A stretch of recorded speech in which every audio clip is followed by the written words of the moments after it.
श्री स्वामी समर्थ दत्तश्री किचनमध्ये तुमचे मनपूर्वक स्वागत आहे। तर आज आपल्या किचनमध्ये आपण बनवणार आहोत रव्याचे आणि बटाट्याचे नगेट्स। तिथे पॅन घेतले, पॅनमध्ये थोडंसं तेल टाकायचं आहे। तेल तापल्यानंतर आलं लसूण पेस्ट टाकायची आहे। त्यामध्ये तुम्ही मिरचीची देखील पेस्ट टाकू शकता।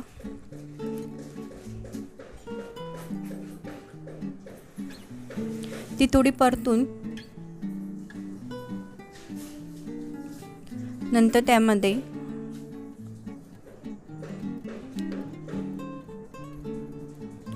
थोडासा गरम मसाला टाकायचा आहे, थोडीशी हळद, तिखट तुमच्या चवीनुसार टाकू शकता किंवा बारीक चॉप करून मिरची देखील टाकली तरी चालेल। तिथे मी थोडंसं तिखट टाकलेलं आहे। नंतर त्यामध्ये चिली फ्लेक्स टाकणार आहे, हाफ TSP, ऑरिगॅनो टाकायचे हाफ TSP,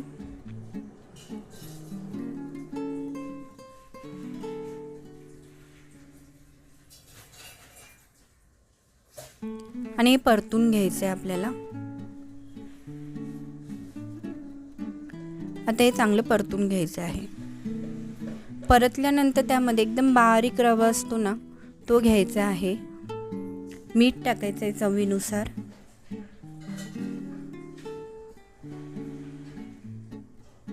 तिथे एकदम बारीक रवा वापरलेला आहे मी, 1 वाटी तो टाकायचा आहे। 1 वाटी बारीक रवा तर अर्धी वाटी पाणी घ्यायचं आहे, तेवढंच। हे परतून घ्यायचं आहे आधी 1 ते 2 मिनिटं। नंतर त्यामध्ये अर्धी वाटी पाणी टाकायचं आहे आणि परतून घ्यायचं आहे।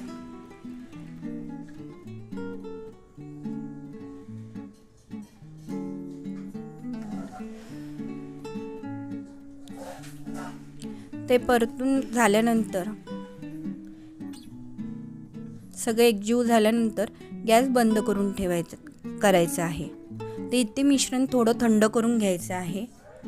थोडं गरम असतानाच बटाटे घ्यायचे, दोन छोटे बटाटे घ्या। इथे मी 2 मोठे बटाटे घेतल्यामुळे मिश्रण थोडंसं पातळ झालेलं आहे,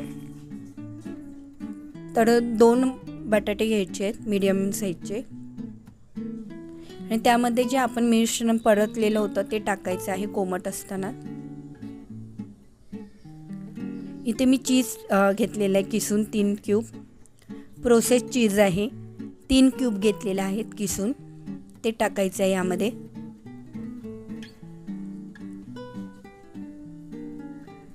आता हे सर्व मळून घ्यायचं आहे। 1/4 कप ब्रेड क्रम घेतले, 4 ब्रेडचे स्लाइस मी मिक्सरला वाटून घेतलेले होते। आता हे सर्व एकजीव करून मळून घ्यायचं आहे। जर तुम्हाला मिश्रण थोडंसं पातळ वाटत असेल तर कॉर्नफ्लॉवर टाकलात तरी चालेल। इथे 3 बटाटे वापरल्यामुळे मोठे, म्हणून मिश्रण माझं थोडं पातळ झालं आहे, पण 2 मीडियम आकाराचे बटाटे एकदम परफेक्ट आहेत।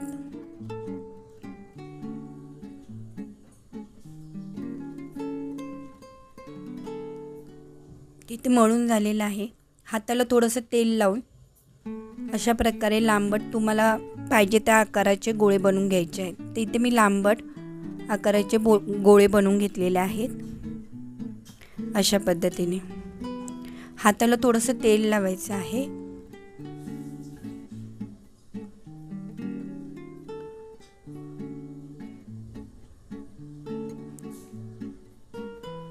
इथे मी अशा प्रकारे बनवून घेणार आहे सर्व। तो गोळे सर्व बनवून झाले आहे, तेल देखील तापलेलं आहे। 1 गोळा टाकून बघायचा आहे, जर तो तेलात सुटला तर थोडंसं कॉर्नफ्लॉवर किंवा मैदा तुम्हाला टाकायचं आहे, पण इथे परफेक्ट झालेला आहे। तर मीडियम टू हाय फ्लेमवर हे तुम्हाला तळून घ्यायचे आहेत। मीडियम टू हाय फ्लेमवर हे तळून घ्यायचे आहेत, गोल्डन ब्राऊन होईपर्यंत। खूप छान लागतात, क्रिस्पी लागतात। जर तुम्ही असे बनवून फ्रीजरमध्ये स्टोअर केले तर महिनाभर तुम्ही ठेवू शकता. मुलांच्या टिफिनला देखील तुम्ही देऊ शकता. छान क्रिस्पी होतात.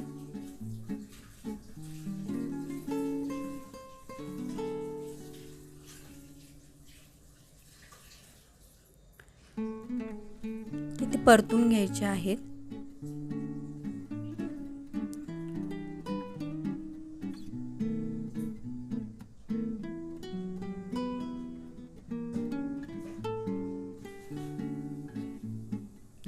छान गोल्डन ब्राऊन कलर येईपर्यंत आपल्याला ते तळून घ्यायचे आहे.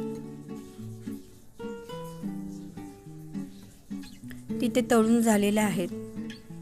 कलर देखील बघू शकता तुम्ही.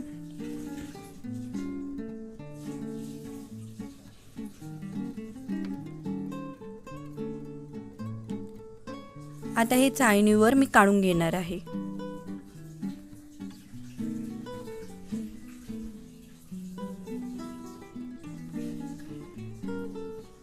नक्की रेसिपी ट्राय करा. आवडली असेल तर नक्की लाईक करा, शेअर करा आणि माझ्या चॅनलला सबस्क्राईब करा. थँक्यू.